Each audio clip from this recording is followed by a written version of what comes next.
Without a plan, the week runs you. But when we have a plan and we run the week, we have more peace, we're more intentional, and we have lots more joy throughout the week. Hello, and welcome to the Encourager Podcast, where we have encouraging conversations to help you joyfully harmonize your home and work life. I'm your host, Rebecca Scott. I'm a wife, mother, designer, coach, and author. I'm here to help encourage and empower you to confidently make decisions that work for you and your stage of life, whatever that might be. Hello, encouragers. What would it look like to win your week before it even starts? Like for you to enter Monday with complete confidence that you have set it up for the things that you want to accomplish, allowed enough wiggle room for the natural derailments that happen, for the natural fire drills or safety drills that happen both emotionally and physically in your life. But you knew that you had set it up to foresee what was going to happen as much as possible and really, in fact, make progress on both your work and your home life and your goals and your habits. Well, I've discovered a key meeting that I have every weekend that has, in fact, set up my weeks to really feel like I'm winning by Friday afternoon. And winning not just in the sense of my work life, but also in the sense of my home life, spending time with my children, spending time with my husband, fitting in plenty of time for giggles and adjustments and nuances of that week. This meeting will set you up for successful wins for the whole week when you have it.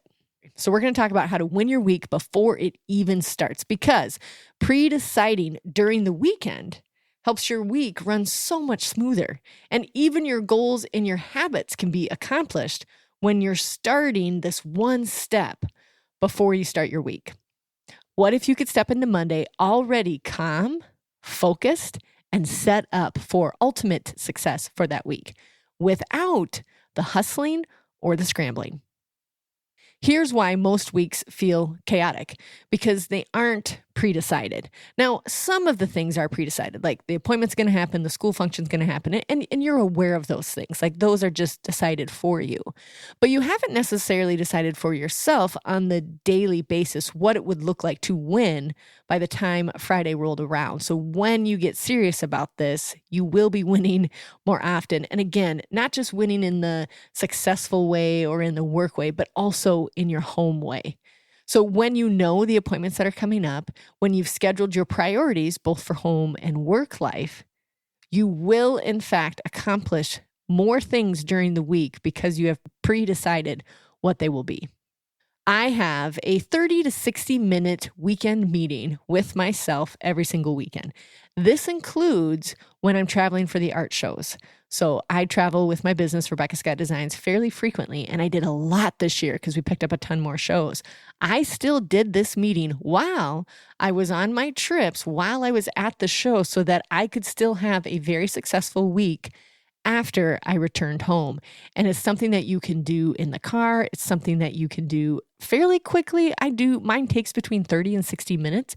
It kind of depends on how busy the coming week is going to be. But for some of you, it is just going to take 30 minutes to get through it. I will explain what I have during my meetings so that you guys can start implementing it right away. One of my goals always is within the podcast is that the first 10 minutes of listening to this, there'll be something that you can start to implement immediately. We certainly have enough content out there, but it's the implementation that matters. So I'm going to provide you with things that you can do immediately after listening to go ahead and start implementing so that you can see the improvements that you're craving. The only rule that I have for this weekend meeting is this. You need to do it before Sunday at 8 p.m. Now, there's going to be circumstances where you're like, Becca, I had to do it at 9 p.m. It's fine. But try to have it before Sunday at 8 p.m. so that you can really, truly relax and not get those Sunday scaries, that they talk about. And some of you, it's going to look different. For me, I have this meeting on Sundays about 5 or 6 p.m., kind of depending on when we get our chores done that I also talk about on Sundays. Sometimes I have it on Saturday morning if I know I'm going to be at the show and the Saturday morning is when the parade is going on in the town I'm at, then I'll have it there. But I always have this meeting and I recommend you having it before Sunday at 8 p.m. so that your week can run a little bit smoother and you've already pre-planned everything. What you will need for the meeting is this. You're going to need your agenda sheet. That's what I call mine. It's available on the encouragerpodcast.com. It is a free resource. Yours might be a calendar or a planner. So whatever you do to organize your week, I want you to pick that up. You're going to bring that to the meeting, wherever this is. I also want you to bring your goals. Like, do you have a goal list? Or maybe it's an ambition list. What is it for you? I want you to bring that to the meeting. And I want you to bring your habit tracker to the meeting. Now, this is assuming you have both those things. If you do not, I highly encourage them. Goals happen one tiny step at a time. And if you're looking at 1 week, that's one tiny step at a time. Habit tracker is also a free resource at theencouragerpodcast.com. You can grab one there. And I also want you to bring to the meeting an idea of what your top 3 priorities for the week will be. So it's like you're bringing that to the meeting. You're going to pre-decide a little bit like, ooh, this week coming up, if I just had to guess in the next 60 seconds, what are the top priorities? These would be it. Now just hold that loosely, because after you start doing this meeting, you may have to adjust those priorities. So hold that loosely, but come to the meeting with, I think these will be my top 3 priorities. Holding it loosely, okay? Because they're subject to change. I used to do this on a Monday. So I've had my weekly agenda sheet for quite some time that my assistant made for me, and I love it. It's why I threw my planner away, which is another podcast episode that you can listen to. It's very provocative, and I love that I don't run around with the planner anymore. I run around with this one sheet called my agenda sheet. And I used to do it on Mondays about 10 o'clock after Brenda came to grab the fabric to cut out for the week. That's one of my contractors. And what I realized is it was too late. It was too late, because then I would look at it and I'm like, oh my gosh, we have 4 volleyball games this week in 3 different towns with 2 different kiddos, or like, there is no way we're going to be able to do all the appointments that we have this week, or that I'm going to accomplish XYZ or whatever. So it was almost like it was too late. So then I got smart, because of course I started tracking that it wasn't working. Like I was like, wait, maybe it's just this week. Maybe it's just circumstantial because this week is full. So I'm going to do it next Monday and see how it feels after that. Well, I do it the Monday after that. I'm like, this still does not feel good. I still feel like I'm running behind, which is an awful feeling, as we all know. So then I thought, okay, you know what? I'm going to start doing it on the weekend so that it won't feel hairy on Monday. Game changer. I've been practicing it for quite some time now. I have mine on Sunday. Yours could be on Saturday with your little coffee or tea in the morning, whatever that looks like. But the meeting will happen over the weekend, not on the day you start, Monday. So the first step in your weekend setup meeting is going to be to look at your calendar. Okay, look at your calendar for the week, maybe for the next 10 days. Can it all be done? Like, ask yourself, really, is this even doable? Is there some things on here that I need to change, that I need to reschedule, that I maybe even need to cancel? I'm going to give you permission to zoom out. This is a family mantra of ours. Zoom out, take a look at it. Can this be done? And if it has to be done, because sometimes that is a circumstance in our lives right now, like with sports and stuff, it's not like my kid's not showing up. Like you can't necessarily say that.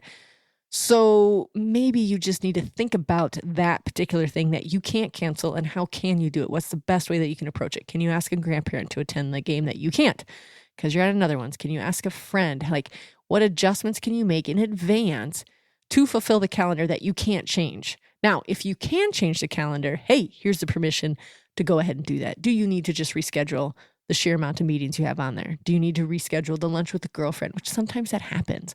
Or if you have moved that lunch 3 times, girl, do yourself a favor. Have the lunch. Move the other things, okay? So looking at your calendar, is this even doable? So this has happened to me several times. When I go to look at it on Sundays is when I do it. I'm like, there's no way I could have lunch on Thursday. Like, I've been wanting to do this for so long, but there's just really not a way I can do it this week. So I'm going to need to contact the group and say, is there any way that we can reschedule? And so when I put that on there, we all know as busy women that we risk that it'll never happen, but I believe in a God much bigger than us in our calendars. And we were able to find a different day that worked, and it turns out they couldn't make it work either. So don't be afraid also to adjust and then just assume that someone else in the group will also need an adjustment, and you will in fact make it happen. And we rebooked it for another time, and I was able to do it. Ask yourself, for you, when you're looking at that calendar, is this doable? And what can be adjusted or changed or rescheduled? What can you do about your calendar this coming week? Okay, step number 2 is to review your planner or your weekly agenda. Now, this is different from your calendar. This is more of like the tasks that you're going to do, not the appointments. So when you're looking at everything you have to get done this week, not necessarily when and the time, like the calendar and the date and stuff, but more of the tasks that have to be done. What can you prep this weekend to maybe make it easier? I'm not asking you to work on the weekends, but if there's anything that you can prep, could you do that? And it might mean the food, like it's going to be a really busy week. So I'm going to go ahead and put together a couple of casseroles or a couple of meals that I can do in advance so that this week is a little less heavy because of all of our things and food isn't a part of that. Or is it possible that some things you need to prep? So for me, in my very unique niche right here, I can fold the fabric that I know was just delivered on Thursday, and I've put off folding it because it takes a long time, which actually doesn't, because you bet your bottom dollar, you know me, I have timed it. It only takes about 12 minutes, but why I dread those 12 minutes, I still to this day have no idea. But if I do in fact fold that fabric, I'll have a more peaceful week because it's done and it's already put away where it needs to be. So what could you prep in advance, if you can, for the tasks that you foresee that would help the week run a little bit smoother? This might also be that you delegate or assign them to other people. Like, hey, this is going to be a really heavy week. Can I get help with whatever? Imagine asking that 3 to 5 days in advance, how much smoother things would go when you're less like, hey, so sorry, I'm in a jam. I got 45 minutes. Can you help me? What if you ask them 3 to 4 days in advance? Might go better. So as you're looking at your task for the week, also ask yourself, is the amount of tasks I have on here doable after I just looked at how many actual calendar appointments we have? Maybe that's football, basketball, volleyball, you name it, 4-H meetings, whatever it might be. Is it still doable to get these tasks done to next to how busy the actual calendar is? And this, of course, is a visual. So zoom out and look at it. I can understand for myself when I'm filling out my agenda sheet, if it starts to look black because I use pencil, if it starts to look black, I'm like, ooh, something's got to change. Like I've got so many things on here. So it's just a way of zooming out and going, what in the world needs to like kind of be moved around here? And if it can't be moved around, then you better bet I am contacting loved ones to see how much help I can get for that week. Because in other weeks, I'm able to offer them the same thing. And what a beautiful thing to do it in advance so nobody's freaking out or the kid's not left on the parking lot waiting for you. This is my nervous laugh because that has happened. Okay, you know what? I'm real. I am real just like you guys. But if I know visually for myself, if my agenda, or maybe for you guys it's your planner, if it's looking extra black, you need to be doing some adjusting. Also, permission here. If you are doing the adjusting, it doesn't mean that you're saying no forever. It might just be that week. Or if this is something that you're really struggling with, is there something on there that you can remove entirely for even just 6 months? We all know that there are seasons in our lives that are just mentally draining, even if they're not the physical and the tasks and things like that. But if you are so burnt out or mentally draining, do you need permission to take 6 months off of something? And I'm going to go ahead and grant that to you. It's okay. It's okay. It doesn't mean forever. It might just mean a break. Step number 3, check in with your goals. Okay, now some of you, when I said bring your goals to it, are like, I left those goals back in February. That's okay. Do you want to reintroduce them? I love the fall. The fall is a renewing of the spirit, which people are like, no, that's in the spring. I'm like, not for me. In the fall, there's just this big, like, let's finish strong and let's have new routines. And the air is even crisp. Like everything about the fall to me screams like, let's make new goals, which I know sounds strange, but that's totally for me.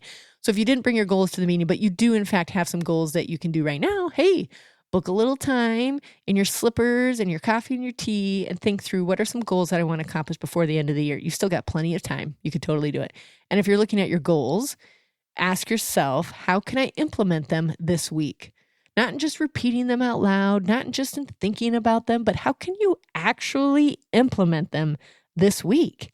That might mean at 1%. That might mean at 20%, meaning how could I break the goal down into the most tiny, tiny, tiny step forward? It might just mean Googling owning properties. That's a 1%, right?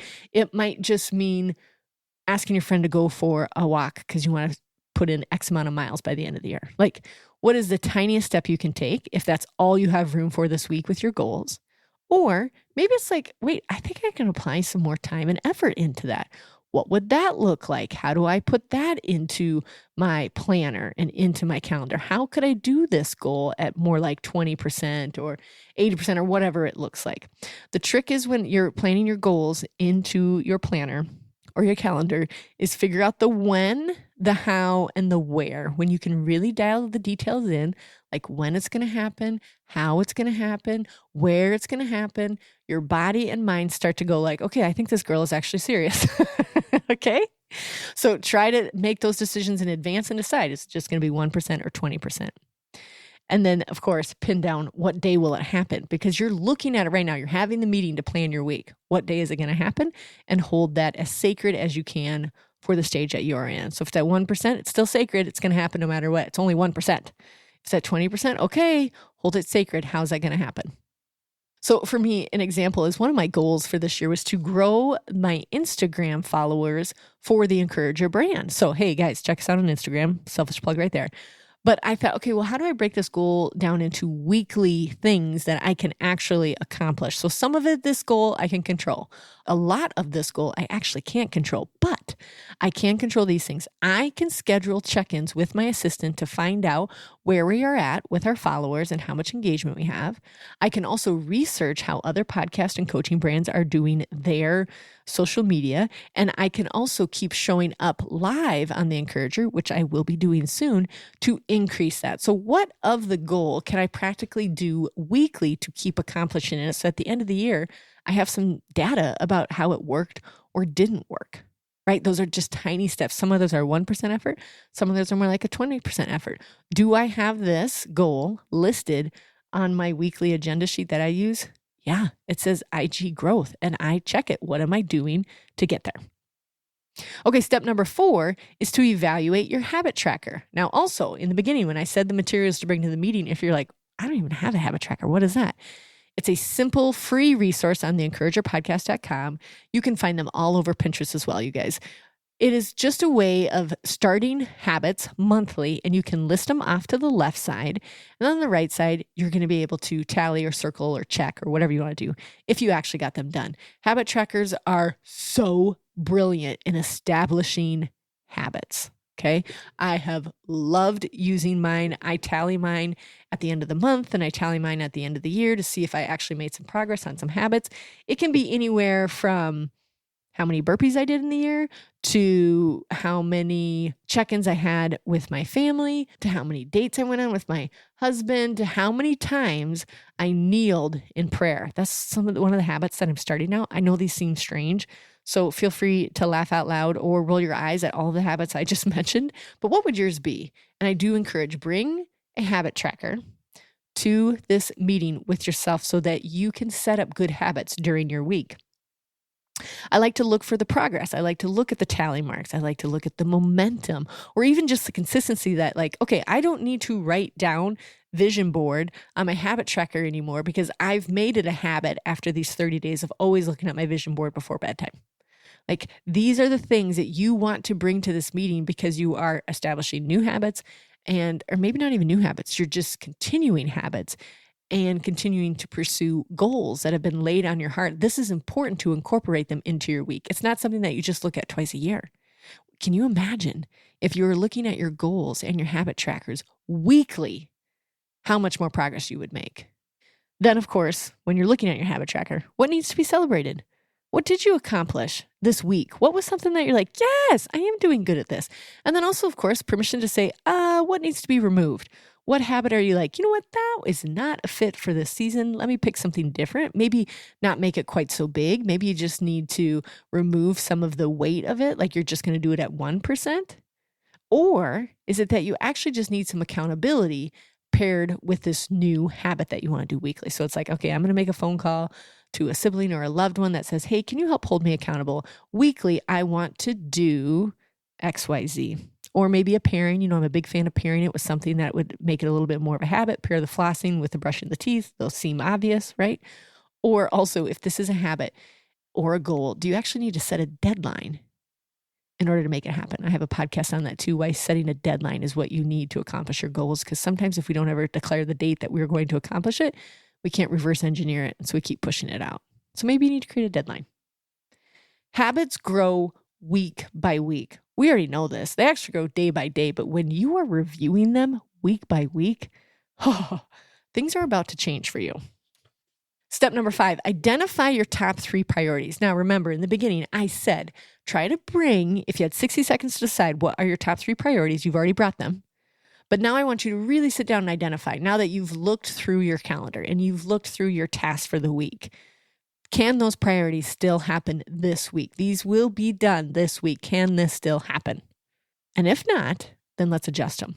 So narrow to the most important things for the week that you want to see happen.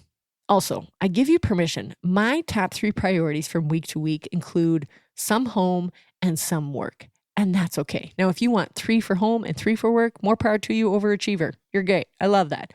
But my top 3 priorities actually incorporate usually both, which sometimes slides into 4, but I try to keep it to 3. So, for example, my goals for this week was to record 1 podcast, to play around with a pattern for this new purse I'm trying. It's called a bum bag. Like, I've sketched it out on a piece of paper, but I haven't figured out the pattern for it. So I'm going to go do that this week. And then guess what my other one priority is? 5 volleyball games. That's my life right now. And while someone's like, that is not a priority, it is though. And I have to declare it as a priority because I will beat myself up over why I didn't get anything done this week until I look at that and I'm like, oh, that's why I attended 5 volleyball games this week. So it is a priority. What would this look like for you? How can you identify your top 3 priorities for the week? Permission that it might be both home and work life or either or. And then I want you to write them down clearly on your calendar, your planner, whatever that looks like.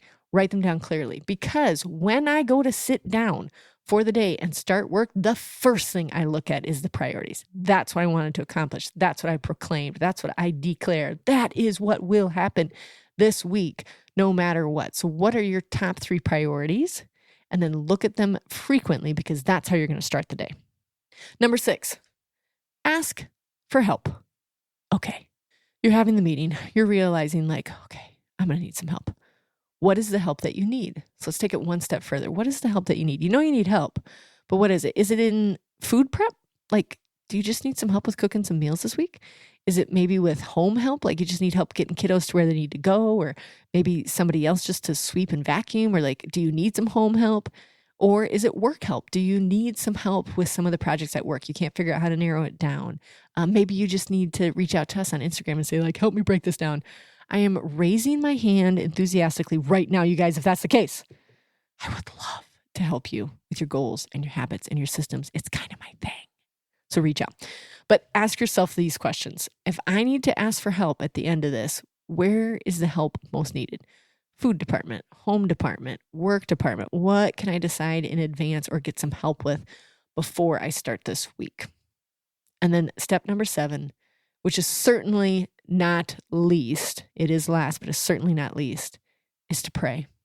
You can do this at the beginning of your meeting. You can do it at the end of your meeting. I tend to do mine at the end of the meeting. I just jump right in. So I'm not saying that's the best method, but I do mine at the end of the meeting where I go, God, it's another full week.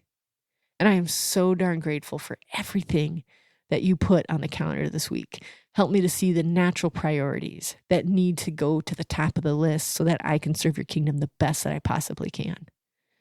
Pray about the week. Pray, like, if it is so chaotic and you're feeling so tired before the week even starts, ask him for strength. Ask him for insight. God, where are the holes that I can't see them? God, where can you create space for me to be with you this week? God, where can you take care of my children? How can I let go of some of the control I have? How can you increase my marriage to be as helpful and as beautiful as you want it to be? Pray, pray, pray. He has fantastic systems, far better than any I have ever come up with, you guys. Far better, far better. Ask him to help you look objectively at your calendar and your priorities and your schedules, reminding yourself frequently this is only doable and only possible with God, who sees you fit to do all of these things this week. Spend some time in prayer. God calls us to steward our time and our gifts well. That's from 1 Peter 4:10. That is actually the verse I've declared for my business, Rebecca Scott Designs. Let each one of us use whatever gift we have received, faithfully administering it in its various forms. We each have a gift. We each have to administer it in very different, various forms. We can all do it for the glory of God, stewarding our time well because he's called us to it. This weekend setup meeting is a practical way to do exactly that, to steward the gifts and the times and the schedules and the priorities well. So we can, in fact, hear at the end of the day, job well done, good and faithful servant. Enter into the joy of the Lord. Pre-deciding reduces the decision fatigue, and it will build peace before your week has even started. So set up your weekend meeting. Decide now when that's going to be. So in the next 10 minutes, I want you to decide, are you going to do it on Sunday nights? Or are you going to do it on Saturday mornings? Just pick. Maybe it's Saturday lunch, whatever. I just want you to pick. And then let's take it one step further. And what are you going to bring? Your calendar, your agenda sheet, your planner, your goals, your habit tracker. Maybe one of your priorities is just finding a habit tracker. I've already got one. Maybe it's just finding a better planner. I actually have a planning sheet on the website too. But think through, what can I bring to this meeting and when is this meeting going to happen? Without a plan, the week runs you. We already know this, right? But when we have a plan and we run the week, we have more peace, we're more intentional, and we have lots more joy throughout the week. I know you will find this extremely helpful when you keep practicing it. Allow yourself to practice this weekend meeting for at least 6 weeks and see how things are going. You'll also be able to pick up on patterns of like, the first week of the month is so hairy. How can we prevent that? Or how can we plan better to have that? Like, when you have really dialed this in, again, you'll start to pick up on a system or a pattern of when certain weeks are busier than others. And that in itself is a great insight into your life so you can plan more accordingly. Until next time, encouragers, we got this because He's got us. Thanks so much for tuning in. If the Encourager podcast has helped or encouraged you in any way, please subscribe to the show and leave a 5-star review. And then help us spread the message of encouragement and hope by sharing the podcast with others. Ready to bring more organization and joy into your life? The Encourager Academy helps you harmonize your home and work life through our online course and coaching programs. Our 5-system approach, me, food, family, work, and home, tackles your biggest obstacles, offering lifetime access to video lessons and guided worksheets. Learn at your own pace with practical tools and strategies. Enroll now at encourageracademy.com